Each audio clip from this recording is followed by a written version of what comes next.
Hello and welcome to Mayhem with your host, May. Humans don't like limitations. It stifles the human spirits if you let it. Anytime you lose something, it's okay to grieve. Take solace in creature comforts, but don't linger there. Create. Decide, are you better on a schedule or not? Get out of your pajamas and work. Accomplish tasks that you have put off, but don't forget that you're grieving. The loss of freedom is large and harms every aspect of your life. This week has been a struggle. I got my wish. I got permission to work from home. And having a work-life balance with the two intertwined is a limbo constantly. And, as most people do and are at this time, I did fall into a depression. But I also recognized it for what it was. That didn't make it go away.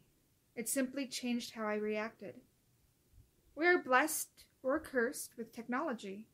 We are alone, but we are not. We are heard, but we are not. We are seen, but we are not.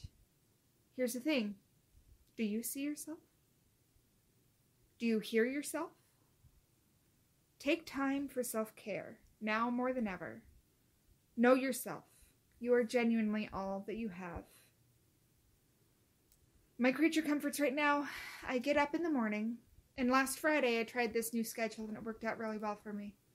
So I get up and I spend about a half an hour to 45 minutes per day in the morning doing journaling.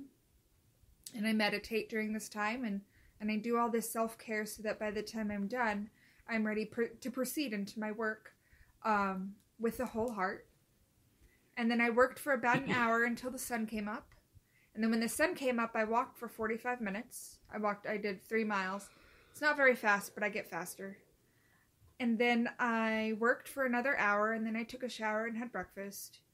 And then I worked all morning and had lunch, and then I worked until 4. And that schedule really worked out for me because I didn't get the lagginess, the concentration problems that I had around lunchtime the whole rest of the week.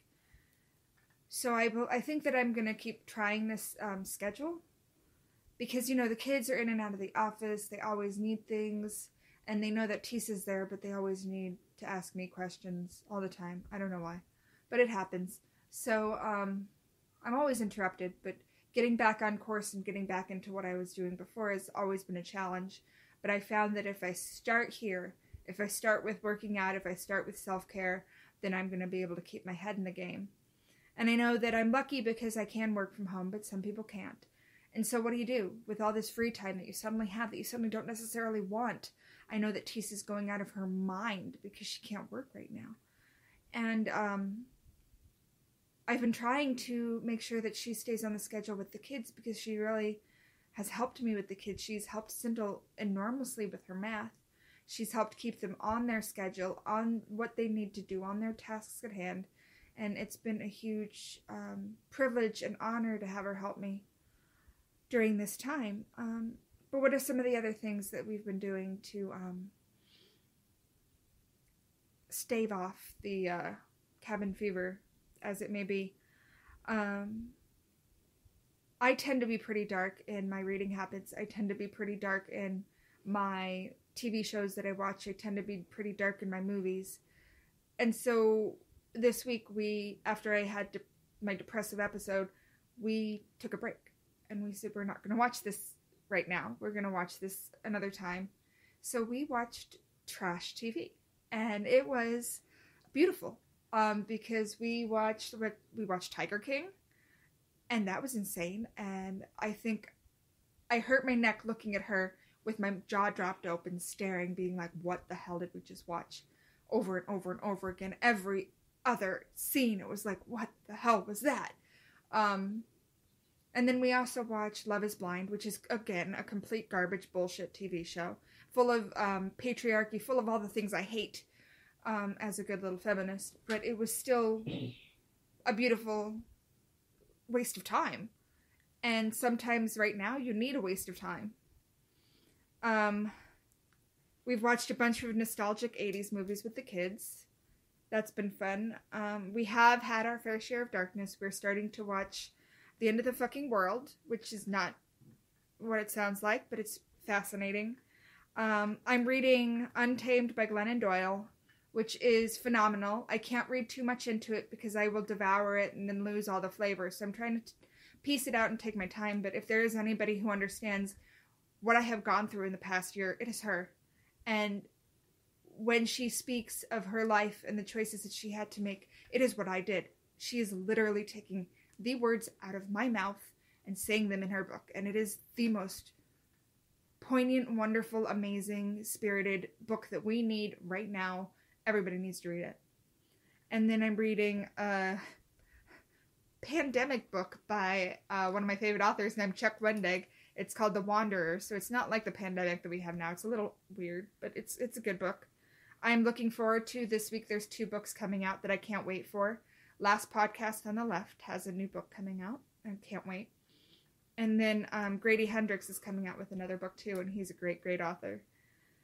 The other things that I'm doing to keep me focused is family time, making sure everybody's on the routine. We have created a dinner time kind of sharing opportunity for the kids. The kids study and they learn and they do all the things that we ask of them to keep school going. And then at dinner time, they share everything that they did with us. So like Elias did a science project, and he showed it to us on the PowerPoint and the computer at dinner time. Everything that Sindel does in math, every time that she reads an article, she writes down what the article was about so she could share it with us. And dinner time has really become a time for us to come together and grow together as a family. And not only do the kids grow and learn, but we learn and grow from them how to be better parents. And I also just, it's nice to be able to spend quality time with my family.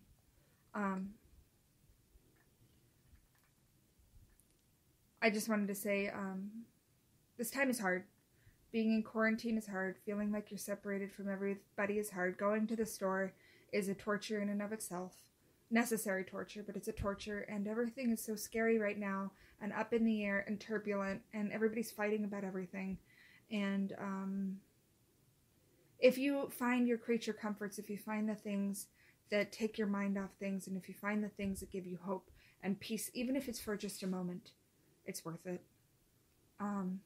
I just wanted to end with saying that I love Teresa Rose so much, and I love her to the end of the world. And thank you for listening. Have a good day.